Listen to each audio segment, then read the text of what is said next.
Hi, and welcome. You're listening to the X22 Report. My name is Dave, and this is episode 1622B, and today's date is July 24th, 2018, and the title of the episode is, It's Happening, Silence Disinformation. It was all necessary. It's time. Let's get into the economic collapse, political, and geopolitical news. Now, the deep state, they have been trying a very long time to get at Trump. They started with the Russian collusion. They went with Stormy Daniels. They even raided Michael Cohen's office, which really is against the law because it's a attorney-client privilege, and they confiscated his information, his tapes, and everything that he had. And federal prosecutors investigating former longtime Trump attorney Michael Cohen, they're reviewing the 12 recordings seized during raids of his home, office, and hotel room. And the Trump says he no longer objects to the government listening to the 12 audio items. He's saying he has no problem with it whatsoever because he has nothing to hide. Trump and Cohen had previously claimed that the 12 tapes were privileged and could not be reviewed by special counsel Robert Mueller's team investigating Trump-Russia connections, according to a appointed special master who reviewed evidence seized from the raids, former federal judge Barbara Jones. President Trump's lawyer, Rudy Giuliani, confirmed that Cohen secretly recorded a conversation with Trump discussing payments to the National Enquirer to buy the rights to claims by a former Playboy playmate, Karen McDougal.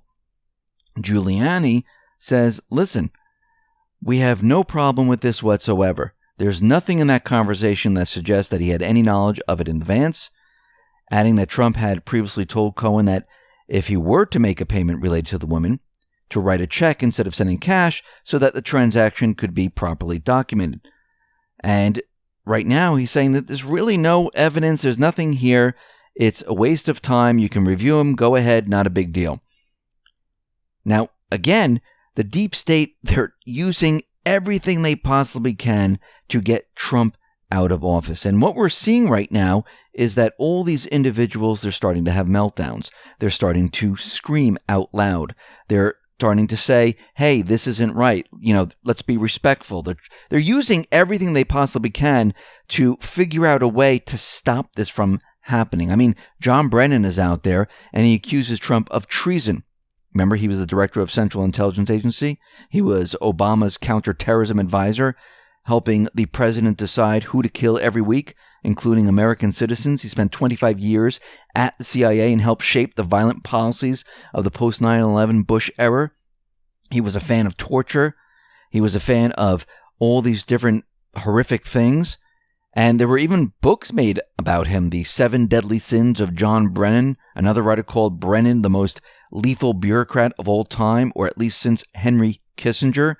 And right now, Trump is out there and he's saying, listen, and this is allegedly, he might remove certain individuals' security clearance, revoke their security clearance for Brennan, Clapper, Comey, McCabe, and Rice. Now, we see that James Clapper, he's out there saying, this is a petty way of retribution. How dare you be respectful? And Senator Rand Paul tweeted, is John Brennan monetizing his security clearance? Is John Brennan making millions of dollars divulging secrets to the mainstream media with his attacks on Donald Trump? And most likely they've been feeding the corporate media a lot of information. And so far, a lot of it has been completely wrong. So right now, do I think Trump is going to revoke their clearance? I think he put it out there to get them all riled up, but I don't think he's going to do it just yet. I think we're going to see this happen, but not with Trump doing it. I think we're going to see it in a completely different way when more and more evidence pours out into the open and people start to realize what these individuals were up to. We see Mexico's president. He sent a letter to Trump in hopes to jumpstart a new relationship between the neighboring countries. The letter was reportedly delivered via a delegation of a senior U.S. official that met with him in Mexico City on July 13th. And the letter suggests that the U.S. and Mexican administration should work together on key issues of trade, migration, development, and security after cooperation in these areas have reached their lowest point in decades. Remember, this new president is also setting up border security guards at the southern part of Mexico to stop the flow of illegals coming through Mexico then into the United States. So we see that both leaders right now are on the same page, and we might see more come out of this as time goes on. We see the mainstream media was completely wrong about North Korea, where they were saying that North Korea is not denuclearizing. We don't see any evidence of this.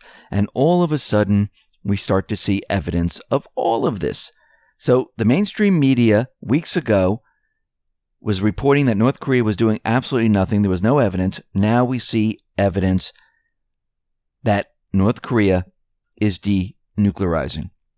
New commercial satellite imagery of the Sohae satellite launching station, North Korea's main satellite launch facility since 2012, indicates that North has begun dismantling key facilities. Most notably, these include the rail-mounted processing building where space launch vehicles are assembled before moving them to launch pad, and the nearby rocket engine test stand used to develop liquid fuel engines for ballistic missiles and space launch vehicles. These facilities are believed to have played a substantial role in North Korea's intercontinental ballistic missile program. Photos taken between July 20th and July 22nd reveal the deconstruction, including the facility's rail-mounted transfer structure and other features. And when you look at this and you can see the photos before and after, you can see that things have been removed, taken down. And what's amazing about all this is that the satellite images now become clear, colorful. You can see everything. And for those people that have been following the X-22 report, we talked about this going back many, many reports when the intelligence agencies used to tell us or show us satellite imagery of like Ukraine or Syria or Iraq or any of these areas. And the satellite imagery were black and white. They were blurred with Photoshop lines, and you couldn't make out anything. Now, all of a sudden, we're starting to see color, 3D, close-ups, so we can see exactly what is happening. That is a very big difference, and we know that the satellite imagery, they can take even better pictures now than ever before. I mean, really, what they were showing us before, when they were trying to prove their point, which they really couldn't prove anything because it was propaganda, they were using satellite imagery from like the 70s to make their case. And this is why no one really believed them. This is why the alternative media started to point things out, because it never made sense. Now, it seems that Putin has received an invitation from Trump to visit the White House, and we're going to see if there's going to be another summit, and we'll see what happens with that. But we can see right now the corporate media, we see that the intelligence agencies, the deep state, they're all completely against all of this. We see there's more shocking details that emerged from the White Helmet's evacuation in Syria. As they were leaving, the White Helmet members, which is really the terrorist group, set fire to the area they were in, and they burned everything down. Of course, what is happening here is they're getting rid of all their evidence. They're setting everything on fire to create smoke so they can escape from the area. And remember, these White Helmet individuals, they're part of Al-Qaeda, they're part of the moderate rebels, they're part of the deep state. This is the paid mercenary army, and they use the White Helmets to stage certain events. And we see right now that there are certain countries that are taking the White Helmets in. And we know that a lot of them have escaped to Israel, to Jordan, and we see right now that the UK, Germany, Canada, they have confirmed they will resettle the White Helmet members and their families. So they're taking them in, and they're allowing them to bypass asylum applications. Now, this is very, very interesting. How many are the U.S. taking? I think 0. And we see right now Vanessa Beeley is out there, and she's saying, and she's a reporter on the ground in Syria, she says the fact that Canada is admitting as refugees at least 250 White Helmets and their family members exposes the involvement of the Trudeau government, like the Harper government before it, in the illegal U.S.-led regime change operation in Syria. These two federal governments are collectively responsible for setting up and continuing the international coalition that produced the proxy war against Syria, using terrorist mercenaries as its foot soldiers, leading the international regime of brutal economic sanctions against Syria, which turned out about 4 million Syrians into refugees. And she's saying that the White Helmets, they are known to work with Al-Qaeda, known to work with other terrorist groups, and they're known to stage certain events. What we're seeing right now is the mop-up operation of everything that was done in Syria. We have Israel going in and launching missiles at certain sites, destroying evidence. We have the White Helmets evacuating Syria. The Islamic State, they're pretty much wiped out right now. Syria and Russia, they will have full control of Syria. And at this point, the U.S., the coalition forces, they have no choice but to leave Syria right now. It's all coming to an end. And we can see that Q has returned. Q is now back, and he posted certain breadcrumbs. Let's go to post 1682. July 24th. From sea to shining sea. What does that mean? Well, it's worldwide. Q said, who does Huber report to directly? Well, we know that's Sessions. Define evidence admissible in court. Who has the server? Well, the Patriots have the server. Why does POTUS continually refer to the server? To bring it back into public consciousness. If you notice, Trump continually tweets about the server. He wants it to sink in that we have the server. We know what's on the server, and we'll be letting everyone know what is on the server. POTUS does not speculate. Future proves past. Read drops the server. Who has it all? Well, POTUS does. The NSA. Topic stated in past. Read drops. Future, big meaning. Repeats important. Think Twitter. Algorithms slowly decaying. Those awake see. Those asleep blind. Fake news.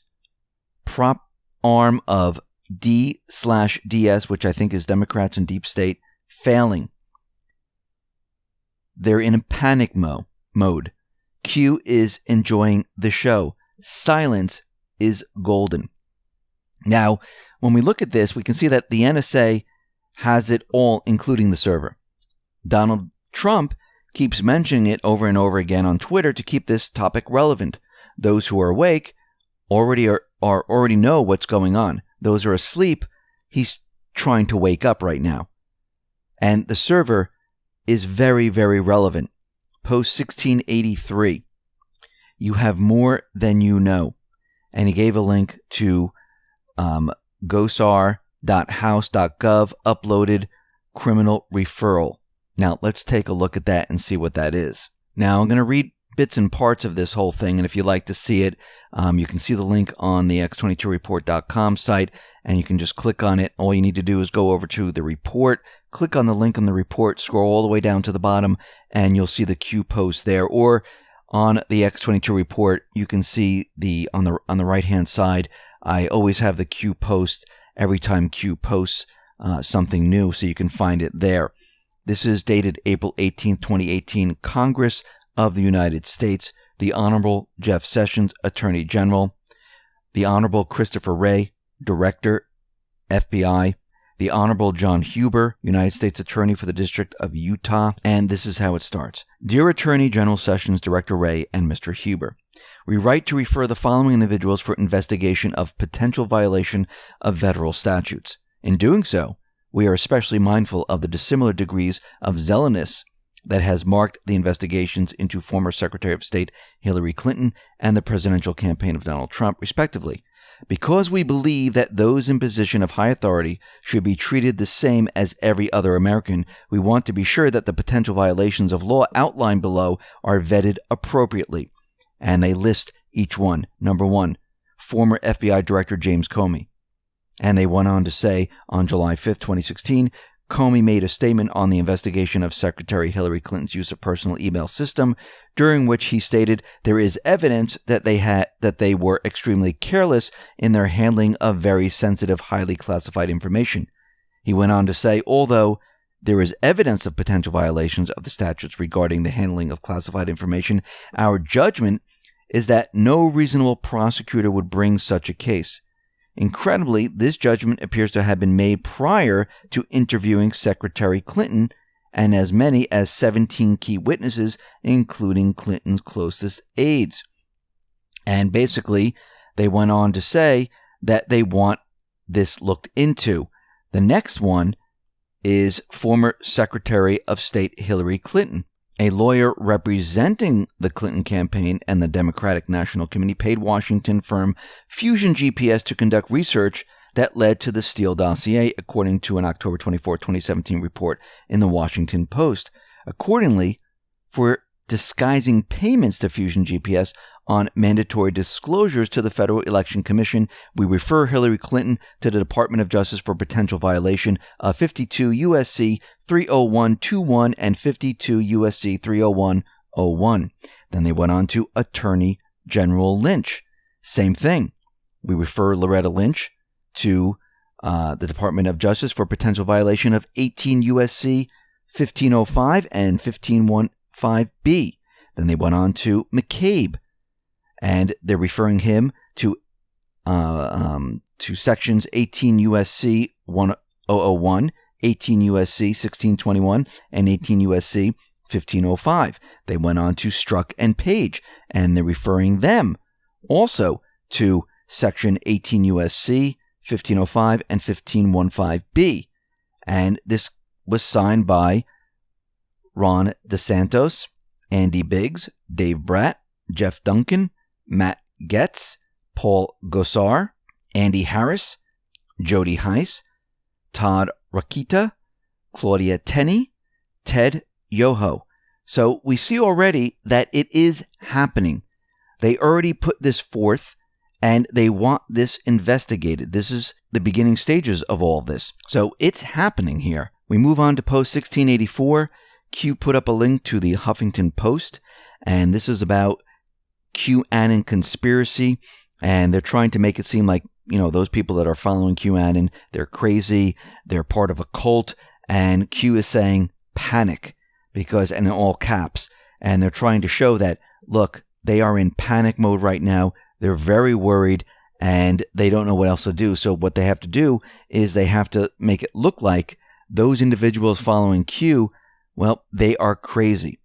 Post 1685, Q reposts the Huffington Post with panic and says, now do you understand why mirrors and disinformation is necessary?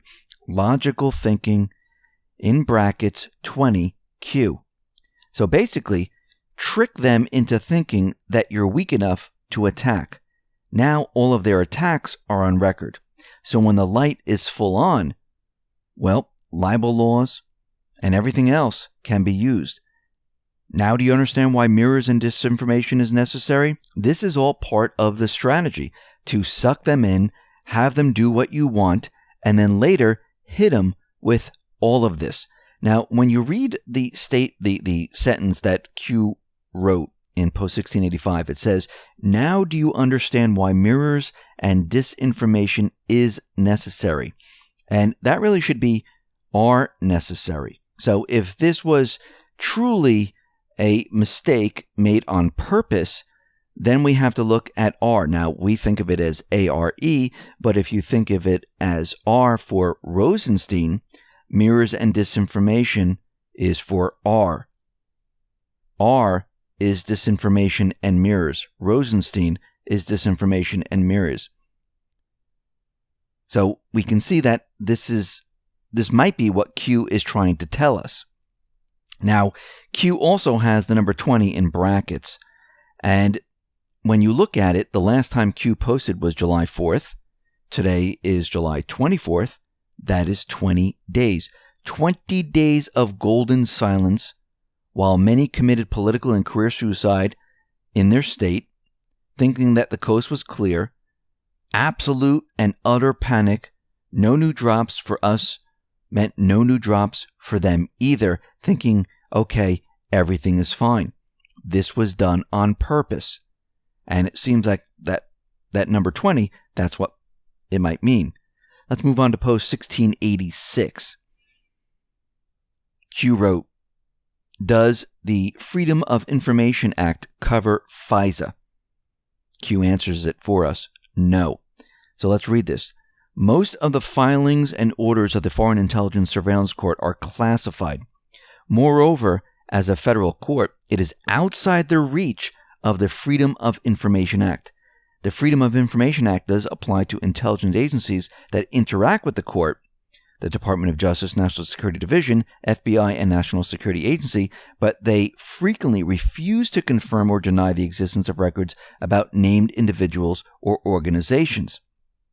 So the question Q is asking, from the FISA, which is the highest level of classification, how did the Freedom of Information Act generate a redacted FISA piece of paper on page? Someone had to declassify it. Who declassified it? The president, which was redacted. Section 5.2 classification. Office of the President. Why redacted? Because this is how he was able to hand it over and let people read it. He's letting a little bit out at a time to prove his point. He knows everything that they've been doing. He has all the information. And it's not redacted for him. It's not classified for him. He can read it all. So he says, think Huber. Where we go one, we go all. So basically, as we said in prior reports, the calls of declassifying the Inspector General report and everything else, the calls are getting louder and louder. And the president declassified this record. No Freedom of Information Act from like Judicial Watch or any of the others would be able to do this. So even though POTUS declassified this time, it's very redacted because there are things that would cause alarms to go off and indicate guilt for individuals Huber is investigating, and they aren't ready for them to hit the public just yet. Remember, they're trying to make an airtight case here, and they're trying to make it impossible for these individuals to escape it. And they know this. They know the walls are closing in. They know what's going on, and this is why we hear them yelling and screaming. So it's all happening, and I think the month of August is going to be incredible. Listen, everyone, thanks a lot for listening. Be well, be safe, and especially be prepared. Thanks a lot.